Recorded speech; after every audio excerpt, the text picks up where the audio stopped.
El primer paso en nuestro plan de trading es establecer nuestro universo de productos a operar. Y en el programa, para simplificar considerablemente el plan de trading de un jugador pequeño, lo que vamos a hacer es establecer un universo de divisas, obviando el resto de los productos para, digamos que simplificar de manera importante la cantidad de productos que tenemos que analizar.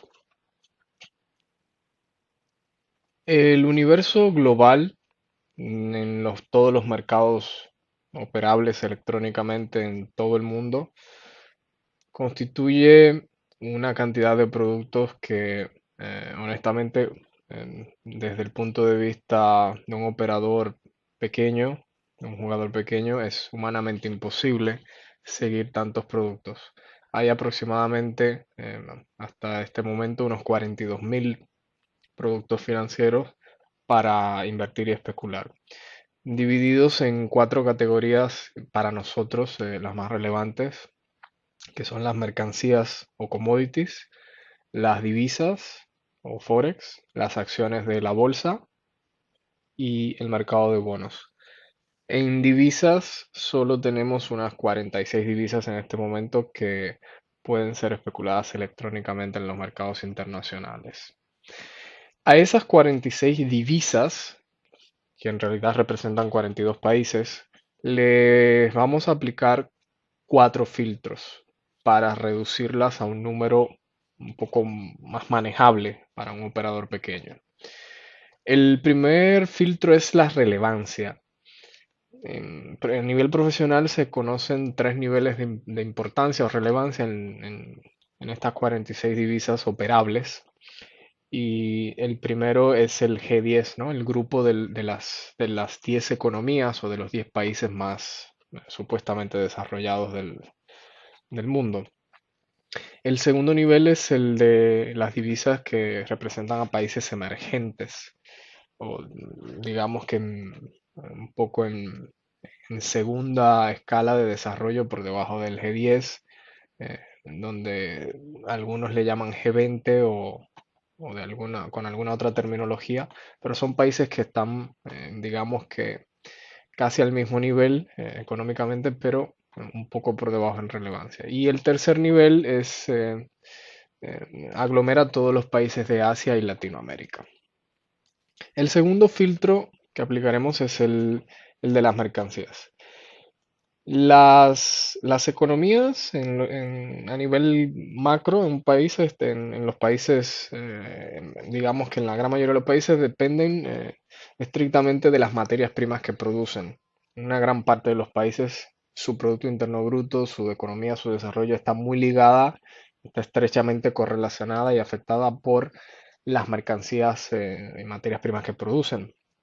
Es un caso típico, por ejemplo, Canadá es un gran productor de petróleo y pues obviamente la relevancia que tiene la correlación del petróleo con el país y por supuesto con su divisa y el resto de su economía es trascendental. De la misma manera, ya veremos que hay otros países también que sus mercancías principales pues tienen este efecto. Y vamos a diferenciar entre las divisas en las cuales hay mercancías que afectan directamente y países que no tienen mercancías importantes. El tercer filtro es el régimen. El régimen es la decisión que toma el gobierno de dejar que la divisa flote libremente o que esté fija. Ya vimos que en el año 1971 todo este juego se inicia porque el gobierno de Estados Unidos, con Nixon a la cabeza, pues decide cambiar el régimen de la divisa, el dólar, de fijo a flotante. Básicamente tenemos tres tipos, es el fijo, es el flotante y es el híbrido. Para nosotros, como especuladores, es obvio que queremos un régimen flotante, que es el ideal, pero también podemos utilizar el híbrido. El híbrido ya veremos que Hay divisas pues que flotan pero en una especie como de rango, o sea que por eso el término híbrido, porque realmente está fijada por el Banco Central, pero le permiten flotar en un rango. De hecho, eh, la- la- el régimen realmente en el fondo está, digamos que fijado por los bancos centrales porque son quienes, a través de las políticas monetarias, pues, y a través de los tipos de interés, pues, realmente manipulan y controlan las divisas, a pesar de que flotan libremente en los mercados. El cuarto filtro es la volatilidad.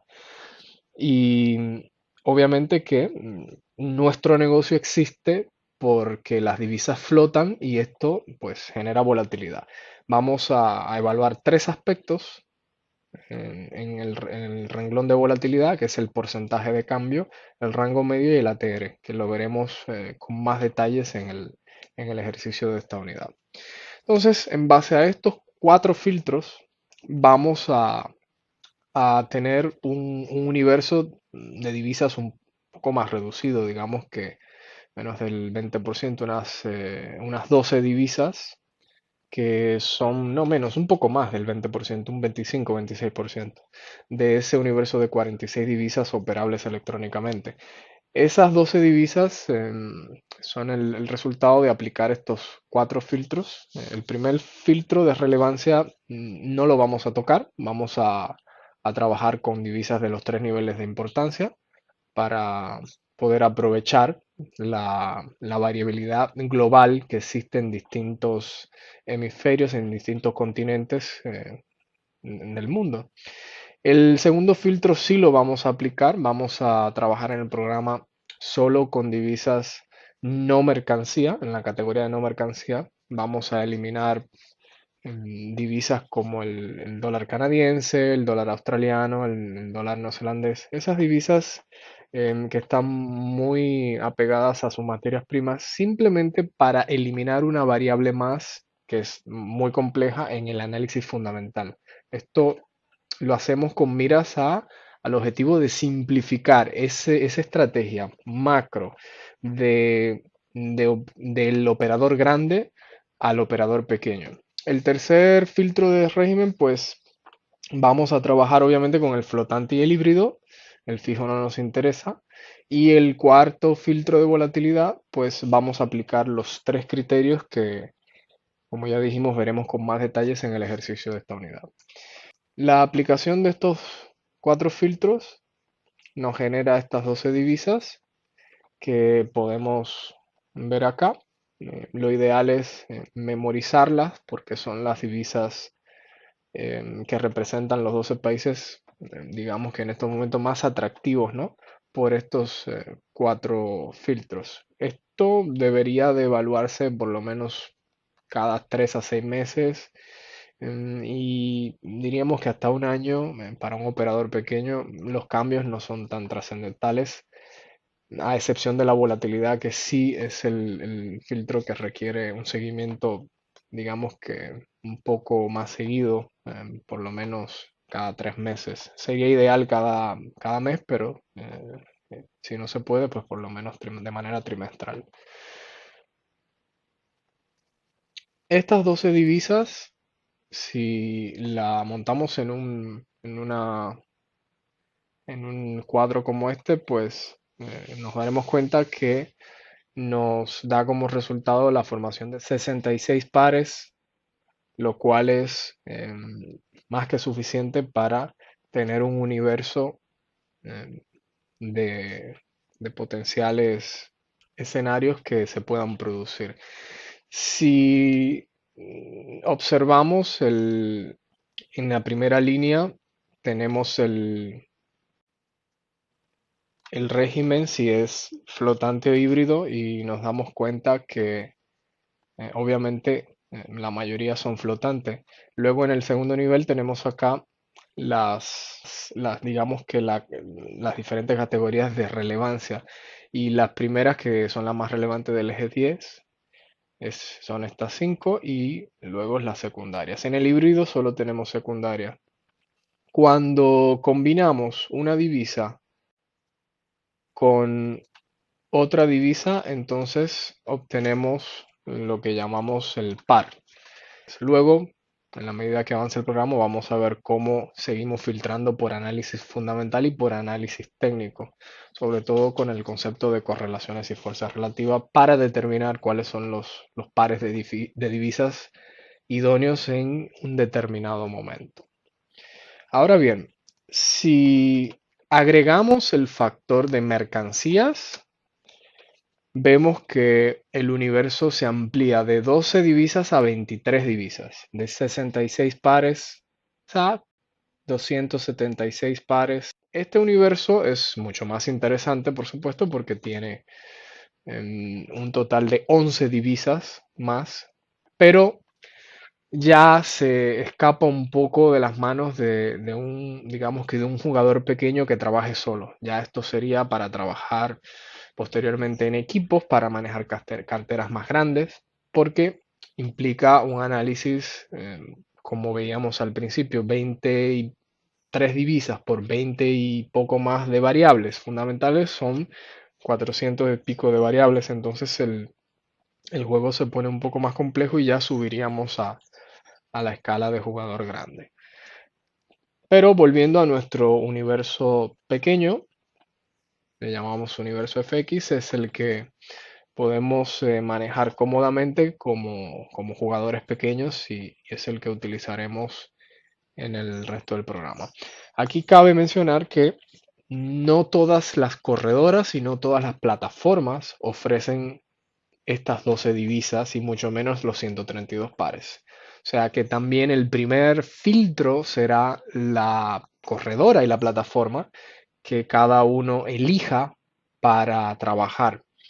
Tenemos distintas empresas alrededor del mundo que sí ofrecen la mayoría de estos pares y tendremos siempre en el programa alguna manera de actualizar y de proponer corredoras y plataformas que realmente valgan la pena para, digamos que aprovechar la mayor parte de este universo. Pero cabe notar que para completar el programa, pues no es necesario cantidad, sino calidad. O sea que tampoco en los siguientes módulos que vayan a completar del programa, pues tampoco hay que agobiarse con este tema porque simplemente necesitamos tener algunas de ellas y por lo general las corredoras principales tienen el 60, 70, hasta 80%, algunas hasta más de estas 12 divisas que tenemos acá. Ya no tanto los 132 pares, pero como dijimos, aquí lo que importa es un poco calidad y no cantidad porque estamos en un proceso de aprendizaje. Luego de completar el programa, pues sí, ya cada uno tendrá la posibilidad de ampliar sus horizontes, quizás entrar en una corredora más profesional que obviamente requieren un depósito mínimo mayor y otros requisitos importantes. Para finalizar, pues damos por, digamos que por completado nuestro primer paso en nuestro gran plan de trading de jugador pequeño, que es el determinar nuestro universo de divisas. En la siguiente clase, pues pasaremos a evaluar el aspecto del análisis fundamental.